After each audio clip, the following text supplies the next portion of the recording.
श्रद्धावान भक्तगणांनो, छत्रपती शिवाजी पेठ जत येथील अत्यंत जागृत व नवसाला पावणाऱ्या श्री मायाक्का देवी व श्री भाग्यवंती मातोश्रींच्या मंदिराचा जीर्णोद्धार सुरू आहे।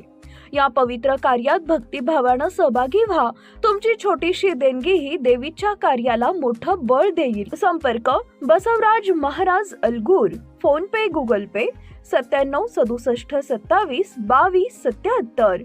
देवी भक्तांनी एकत्र येऊन हे पुण्य कार्य यशस्वी करावे ही नम्र विनंती।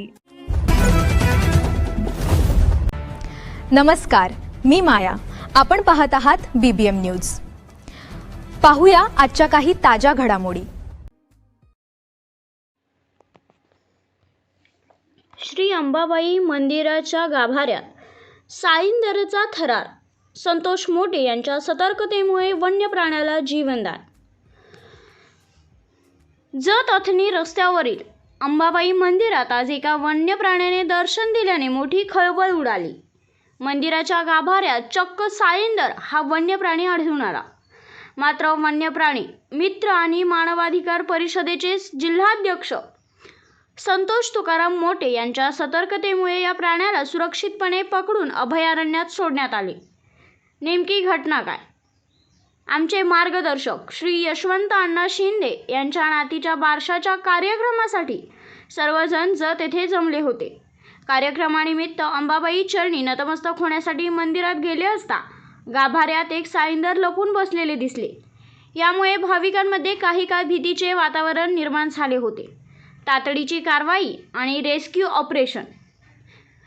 वन्य प्राण्यांचे महत्त्व ओळखून हरित सेना वन विभागाचे सदस्य संतोष मोटे यांनी वेळ न घालवता तात्काळ वन्य विभागाच्या अधिकाऱ्यांशी संपर्क साधला। त्यांच्या सूचनेनुसार जत नगरपालिकेच्या कर्मचाऱ्यांना घटनास्थळी पाचारण करण्यात आले। अत्यंत शिताफीने या साईंदराला पकडण्यात आले आणि त्याला सुरक्षितपणे जवळच्या अभयारण्यात नैसर्गिक अधिवासात मुक्त करून जीवदान देण्यात आले। पाहुयात उपस्थिती कोणाची होती।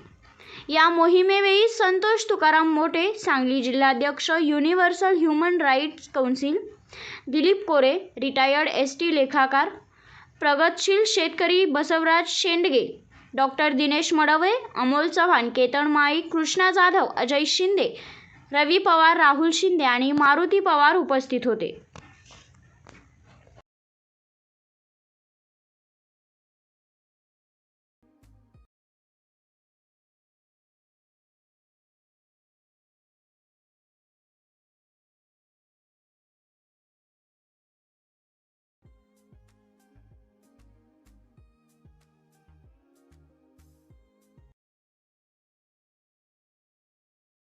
बातमी आणि जाहिरातीसाठी आमच्या चॅनलला लाईक आणि सबस्क्राईब करा। धन्यवाद।